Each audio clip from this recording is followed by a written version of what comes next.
everyone, welcome to Adventures in Everyday Cooking, where every day should be an adventure in your kitchen. Okay, I've got some bad news. They say the frozen pizza aisle has been cleaned out. Dun dun dun. That's really bad news when you have teenagers in the house. So what are you gonna do? But really, it's actually quite the crisis, because if your house is anything like my house, the people in this house love pizza and all types of pizza. Barbecue pizza, deep dish pizza, pepperoni pizza, sausage pizza, vegetarian pizza, pesto pizza, Sicilian pizza, Hawaiian pizza, chocolate pizza, dessert pizza. So, since there is a pizza crisis, I decided I'm going to show you my quick and easy pizza recipe that requires little to no proofing whatsoever before it goes in the oven. So are you ready to have fun on this? Let's do it. Okay, the first thing that we're going to need to do is we are going to need to activate our yeast. So I have 1 1/2 teaspoons of yeast, 1/2 teaspoon of sugar, and 1/4 cup of warm water. If you have a thermometer, you'll want to make sure that this water is about 110 degrees, but if you don't, just make it warm to the touch and you should be good to go. So stir that together just for a moment. Okay, so we're just gonna let it sit there and get frothy for a moment. In the meantime, we're gonna mix 2 cups of any type of flour. I say any type of flour, but that's not entirely true. You need to use any kind of Cup4Cup type of a brand that already has the xanthan gum in it. If your flour doesn't have xanthan gum, then just add it in, but this one already has xanthan gum, and I really love using Cup4Cup. So I'm using Cup4Cup first, but I have 2 cups of Cup4Cup. I also am going to put in here 1/2 teaspoon of salt and a full teaspoon of Italian seasonings, and I'm using Pampered Chef's Italian seasonings. It's one of my favorites. All right, and we're gonna mix all the dry ingredients all together in this bowl with the fork. All right, and now we are going to make a well inside of this flour with our spoon. And look at our beautiful frothy yeast. It looks great. I'm going to add 1 tablespoon of oil right to the middle. I'm also going to add 1/2 cup of warm water right to the middle. And then to that, I'm going to add our activated, beautiful, happy yeast. I'm going to go ahead and scrape out that bowl just like that. All right, and we are just going to give this a really good mix. Now, when it starts to get to the point where you don't think that you can mix it anymore because it's kind of sticking to everything, you may have to use your hands, but it is pizza dough. So just pretend that you're in some Italian restaurant and you need to throw your pizza dough up into the air. Just kidding. Don't do that. Don't try it with this dough. You could do it with a traditional pizza dough, but this is more of like a focaccia style pizza dough, and it is so delicious.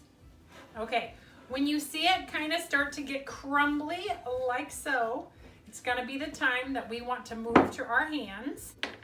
I'm just going to push all of this together.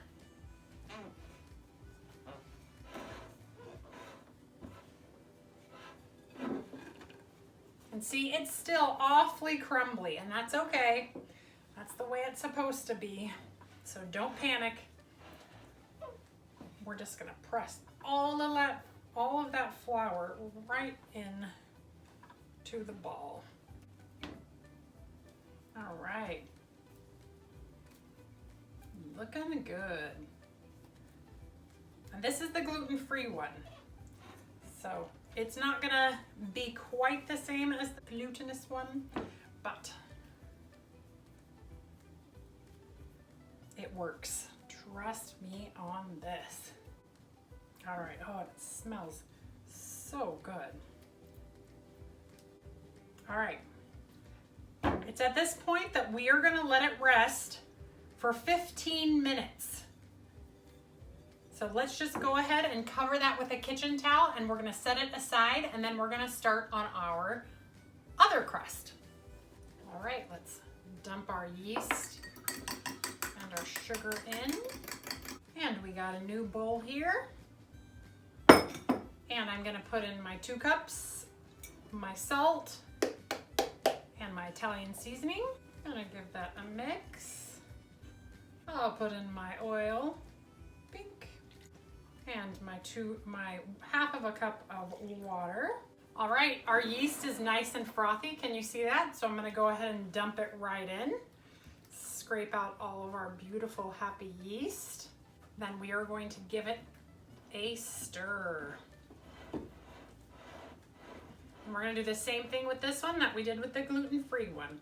We're just going to stir it until we can stir no more, and then we will work it with our hands just a little bit. And like I mentioned, or maybe I forgot to mention, this is a much drier dough, and that's because it's a focaccia style dough.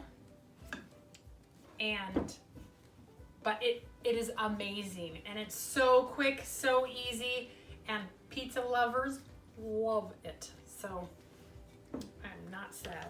And you'll notice that with regular flour, this is much squishier, much easier to handle, and that's because it is not gluten-free. We're not dealing with rice flour, we're dealing with wheat flour. So, and see, this one, I'll put it on the counter for you. So this is the non-gluten-free kind. So this is the flour kind.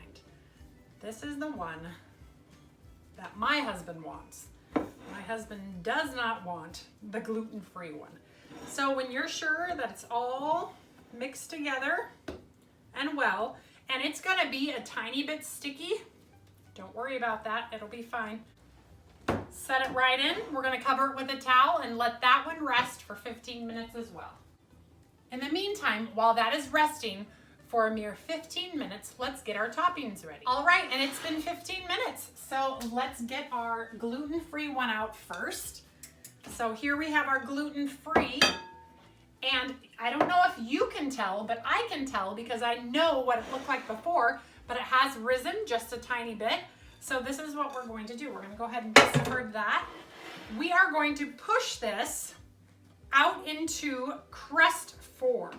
So remember, the gluten-free one is going to be a lot more difficult than our non-gluten-free one. And the reason is because this is gluten-free and the other one is not.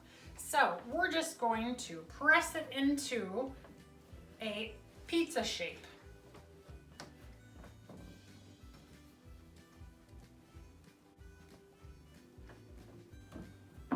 All right, so once you have it about crust-like, we are going to bake it just for a few minutes in the oven. So let's say 5 minutes in the oven before we top it and then get it back into the oven. So I already have my oven preheated to 450, so I'm gonna go ahead and get it in and we'll start on the next crust. All right, move that aside. Bring on our gluten. All right, this one's gonna be so much easier to spread than the last one because it is so much softer and stretchier because it is made of real gluten. So this will go much easier than that last one. So as you can see, this one just moves. So just move it. You can, if you want, you can get your hands kind of floury to push this out into its shape, but it shouldn't be, if it's too sticky, that's when you're going to want to flour your hands. But it shouldn't be. It should just be ready to, you should be able to just touch it. This Grillstone that I'm using right now, this is the Pampered Chef Pizza Grillstone. This bad boy can go on the grill, can go in the oven, it can go under the broiler. This is one of my favorite stones. Can also go in the dishwasher. You heard me, in the dishwasher. so stinking cool. So this one, as you can see, just is so much easier to spread into its shape using your fingers, and doesn't take 5 minutes. Okay, once you think that everything's even, just like that, we actually don't need to pre-bake this one. Only the gluten-free one needs to be pre-baked. And the only reason we want the gluten-free one to pre-bake is because it has problems sometimes cooking through in the middle.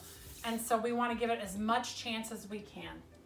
Okay, so we are going to use premium pizza sauce, barbecue, for my husband, because my husband loves strange things. And he's the one that went to quarantine shopping for us, and this is what he came home with. So this is what I am making on his pizza. So I'm gonna spread my basically barbecue sauce over the crust. I mean, it's a little thicker than barbecue sauce, probably a little more tomatoey, but you could use just regular barbecue sauce if you wanted to. And it has been 5 minutes for the other pizza. So let me go ahead and get that out and ready. And for the gluten-free pizza, I'm going to use just a pizzeria type pizza sauce. And out our 5-minute baked crust will come. And we are gonna work as quickly as possible to get our pizza sauce on. There we go. And then I'm gonna go ahead and put on some of our cheese. This is just a mozzarella. And I'm gonna put on some green pepper. And you can totally do this on a regular cookie sheet and it would just be just as yummy. All right, and then I'm gonna put some pepperoni.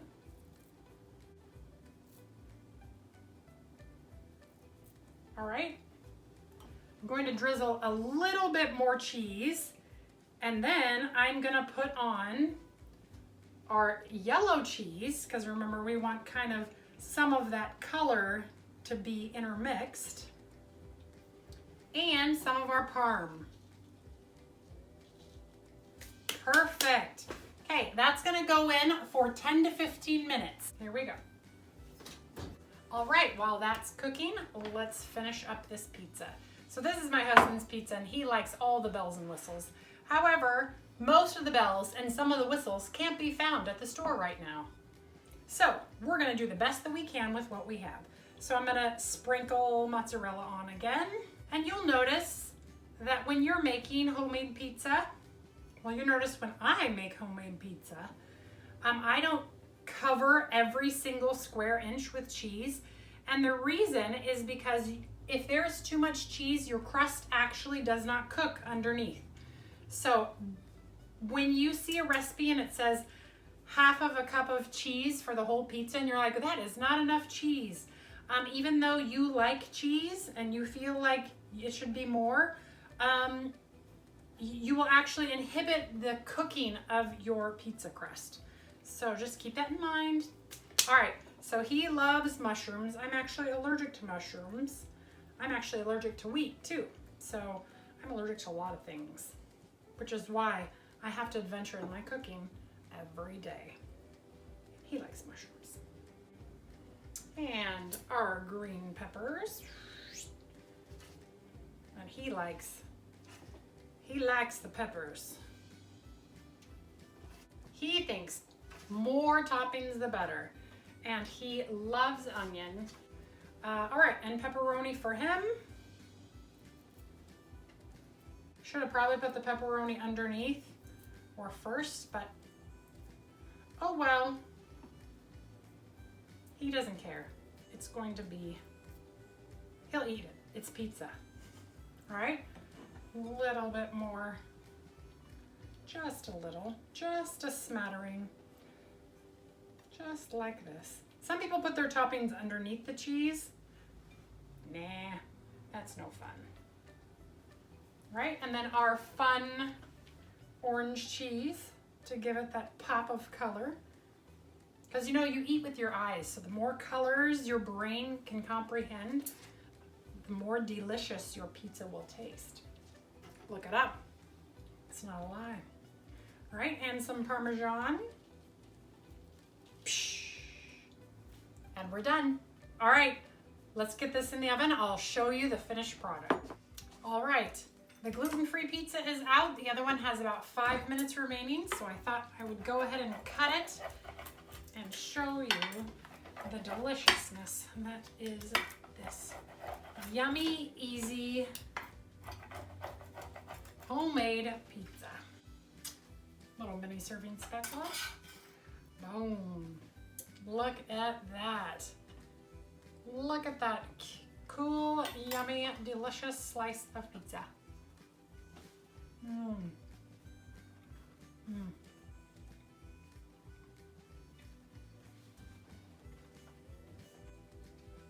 My stomach is growling as I'm eating it. That's how good it is. The one thing I will mention about the gluten-free pizza is it doesn't really get any color at the bottom, but it does cook. So, do you hear that?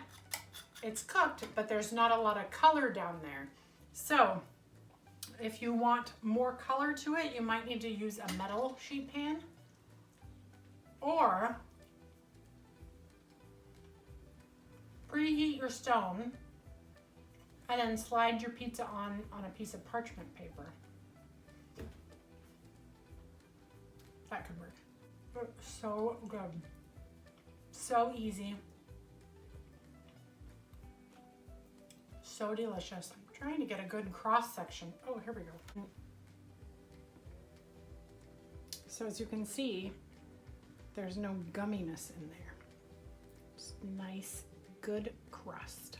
And since I'm the only gluten-free person in the house, this pizza is all mine.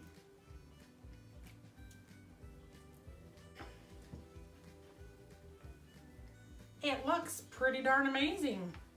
It's really delicious.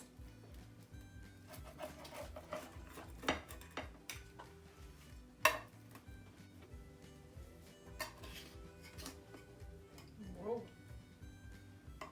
It's still very hot. Bam. Check it out. I don't know if you can see it in there, but it is delicious. And there you have it. Pizza.